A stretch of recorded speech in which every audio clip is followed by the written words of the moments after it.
Is evolution destined? If everything started over, would the ancestors of whales still return to the ocean? Would lions still rise to the top of Africa's food chain? Would our ancestors still climb down from the trees? Would Homo sapiens still conquer the planet? Today, we'll tell a story. A story that may give you some answers. Let's go back 200 million years to the end of the Triassic period. A supervolcano erupted, and in the middle of the vast supercontinent Pangaea, a massive rift cracked open. From that moment, the rift grew larger and stretched southward. Eventually, it split the southern landmass, Gondwana, in two. The western half, during the Cretaceous, cut off all connections to other continents. From then on, it became an isolated land. That land was South America, and the timing of South America's split was almost perfect. Back then, crocodiles hadn't fully lost their rule on land. Mammals had just begun spreading across the world, and the dinosaurs were still in their golden age. Every force was active. It was a mixed, chaotic stage, and that chaos opened endless paths for evolution. As South America drifted away, nature launched a brand new evolutionary storyline. Since the age of dinosaurs, South America had already shown traits different from other continents. In the Cretaceous, giant sauropods elsewhere were fading away, but in South America emerged Patagotitan, possibly the largest land animal ever. Elsewhere, land crocodiles declined under the pressure of dinosaurs, but in South America, Notosuchus thrived, each fiercer than the last. This isolation gave the continent a touch of the Jurassic. Even when the great asteroid ended the Mesozoic 66 million years ago, South America still kept its classical taste in evolution. Winds from the ancient Pacific and Atlantic gave northern South America a warm and humid climate. Along with rising carbon dioxide after the extinction, South America became one of the fastest regions for forests to recover. As temperatures kept rising around 60 million years ago, the region of Colombia turned into vast swamps, with year-round heat over 30 degrees Celsius. Such hot and humid conditions completely changed the course of evolution here. In this heat, warm-blooded birds and mammals wasted too much energy on body heat. To avoid being crushed by heat stress, they were forced to stay tiny for a long time. Cold-blooded animals seized the chance to rise, like Acherontosuchus reaching 5 to 6 meters, and turtles like Carbonamys and Puentamys, as big as Volkswagen Beetles. And among them appeared Titanoboa, the largest snake ever known. This beast stretched over 10 meters and weighed more than a ton. Fed by abundant fish, they rose quickly. They became, after the extinction, the first wave of giant land animals. With their massive size, they declared to the world that they would carry on the glory of the dinosaurs. In such scorching heat, nothing seemed able to defeat cold-blooded animals. But the very heat that lifted them up also brought them down. In the long ages that followed, temperatures kept climbing. And about 4 million years later, during the Paleocene-Eocene thermal maximum, South America turned into a furnace. Temperatures rose to levels unbearable even for reptiles. They too suffered from overheating. The first to fall were the giant cold-blooded beasts. Their glory was a dream that lasted barely 2 million years. Yet this short dream became the prologue to reptilian dominance in South America. From the Paleocene-Eocene thermal maximum onward, the intense heat and soaring CO2 triggered an explosion of plant diversity. Endless rainforests and wetlands spread across every corner of South America, and within these jungles, a new generation of rulers was taking shape. Today, Patagonia is a cold land at the continent's southern tip, but over 50 million years ago it was covered by dense tropical rainforest. It was here that a new reptilian lineage evolved, the Sebacosuchia. When we think of modern crocodiles, we picture ambush predators lurking in rivers. But Sebacosuchia were South America's own oddities, land dwellers through all their generations. With strong, slender legs and sharp teeth, plus heavy armor of osteoderms, they quickly climbed to the top of the food chain. One of them, Berinasuchus, grew over 8 meters long. It reminded South America's mammals of the old fear, living under dinosaur rule. And the true descendants of dinosaurs didn't disgrace their ancestors in South America. Around 60 million years ago, a large terrestrial bird called Paleopsilopterus appeared in Brazil. Sadly, we don't know if swamps held them back or if Sebekasuchia was keeping them in check. For the next 20 million years, the descendants of Paleopsilopterus stayed mostly under the radar. But after a long time, nature gave them a chance. Around 33 million years ago, Earth cooled sharply and long-lost glaciers stretched out from Antarctica.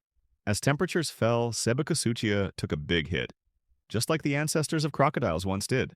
Seizing the power vacuum, the descendants of Paleopsilopterus started rising and claimed large territories. From then on, Phorusrhacidae became the top predators of South America. Phorusrhacidae were the ultimate killing machines among birds. They had heavy, hooked beaks, and tearing flesh was a breeze.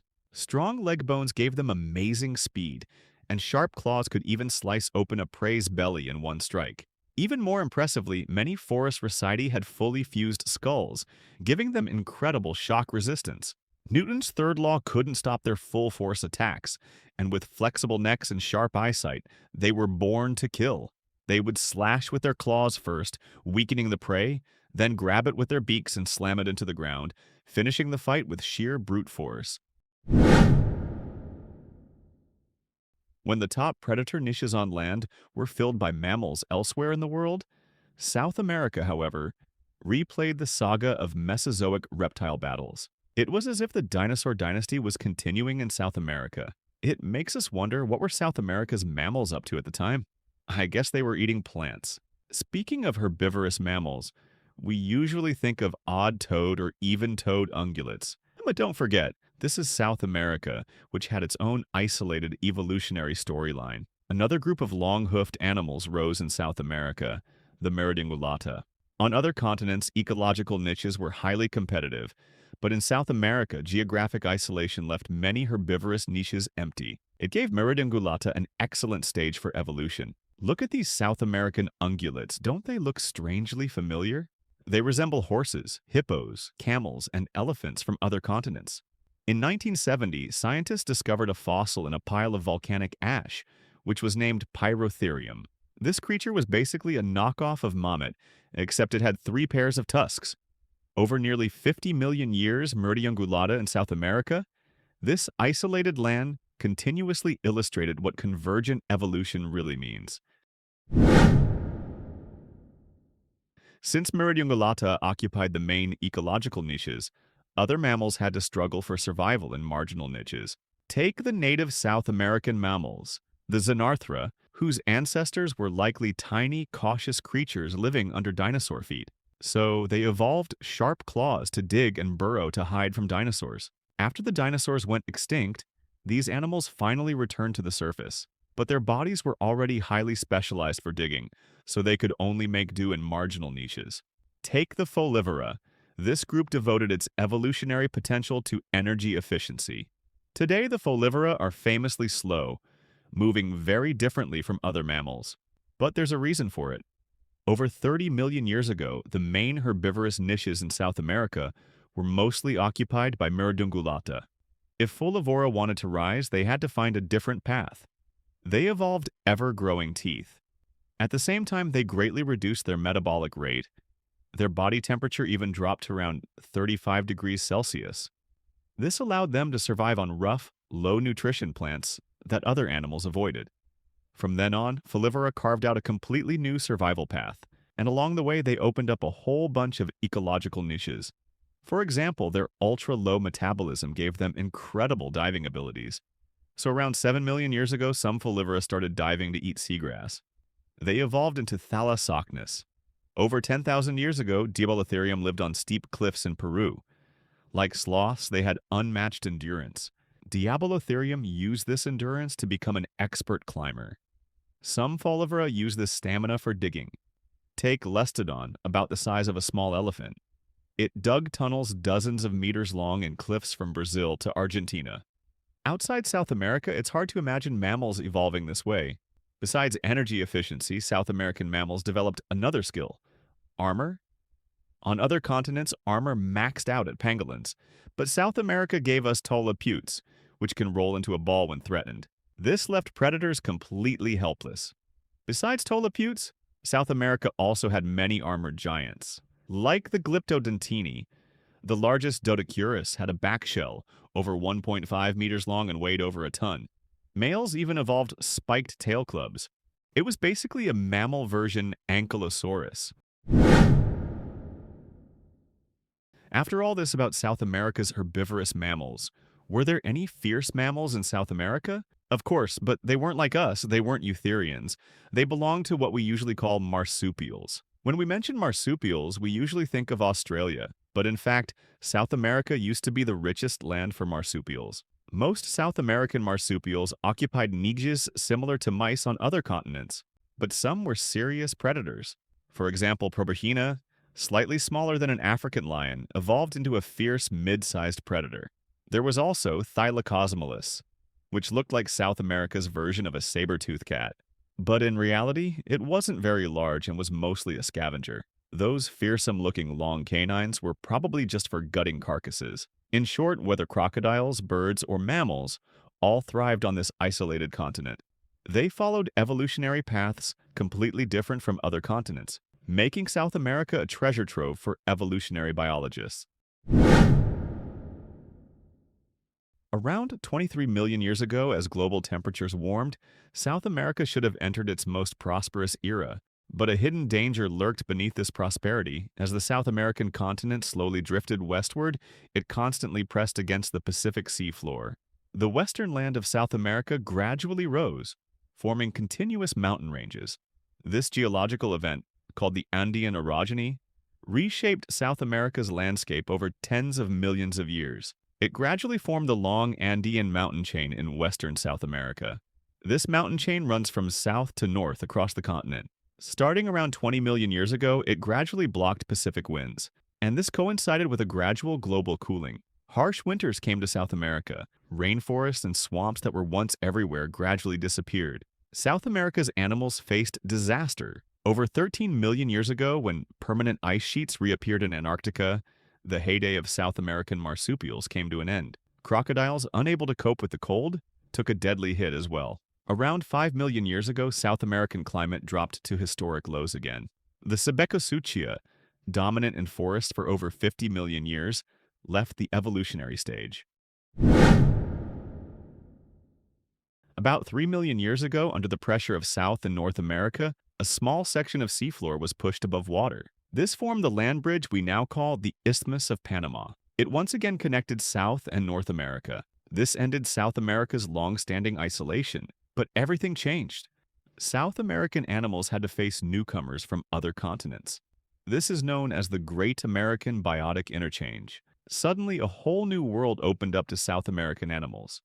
Meridiongullata and South American marsupials, Megatherium and Glyptodon, many endemic South American animals began migrating north to find new homes. Soon, Megatherium and Glyptodon established themselves on North American grasslands. Meridiongullata, represented by Macrocenia patagonica, also began running across the North American plains alongside Artiodactyla and Perissodactyla. South American marsupials, like opossums, even became some of today's most common North American animals. But the show stealers were South America's top predators, the Phorusrhacidae. They were the first South American animals to charge north. Around 5 million years ago, before the Panama Land Bridge fully closed, the largest Phorusrhacidae began migrating north, chasing prey along the way. They reached what is now the southeastern United States. This was Titanus. They extended their massive beaks and sharp claws to new prey. Unfortunately, North America had its own top predators. North American kings like saber-toothed cats and dire wolves quickly blocked Titanus' path. Over the next few million years, they swept south, annihilating anything that dared stand in their way. From 2.5 million years ago, the Earth grew colder under the quaternary winds. Under the double pressures of climate change and competitors, Phorusrhacidae completely disappeared from the fossil record around 1.8 million years ago. Meanwhile, the arrival of dominant Artiodactyla and Perissodactyla led most Meridiongullata to extinction. A few survivors retreated to more remote areas, lingering on the fringes of South America, barely hanging on. The fate of the Folivera was even more tragic. Almost all of them became food for northern predators.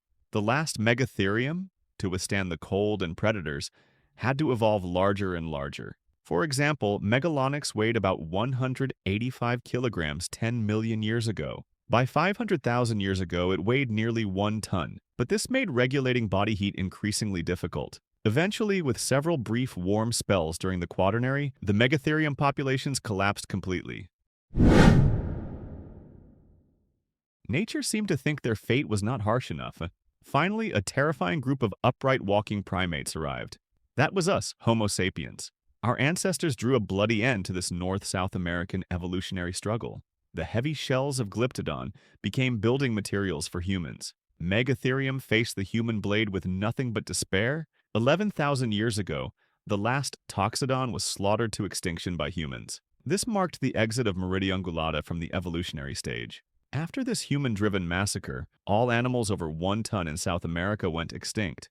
Even survivors around 300 kilograms became extremely rare. The evolutionary storyline of giant land animals in South America was ultimately gone. Yet, the traces of over 60 million years of evolution cannot be erased. Today, the Amazon basin is the largest river system in the world. The Amazon rainforest is also the largest rainforest on Earth. These are remnants of a bygone era, recalling South America's ancient rainforest world. Today, more than 80 species of marsupials still live in the Americas. It remains the region with the highest marsupial genetic diversity in the world. The distant relatives of Phorusrhacidae, the Cariamidae, still hunt as fiercely as their ancestors. Armored mammals, represented by Cingulata, continue the evolutionary path of reinforced armor. The Phorusrhacidae family still holds the optimal low-energy niche. Two distantly related members of the Phorusrhacidae family independently evolved into the two-toed and three-toed sloths. Both chose to hang upside down in trees, continuing the tale of the most energy-efficient mammals. Besides them, countless other animals with their unique survival strategies make today's paleontologists long for that parallel evolutionary world. In my view, whether evolving into humans or a pond-dwelling protozoan, every species living on this planet is an evolutionary epic. Evolution is never about reaching some so-called evolutionary pinnacle. Every random mutation in evolution is a survival strategy to adapt to the current environment. I never consider any species higher or lower. Even a microbe on a grain of sand is a crystallization of evolutionary wisdom. It is nature's answer to the problem of survival. This is probably the greatest feeling I have as a paleontology enthusiast. Thank you for watching today's video. See you in the next one.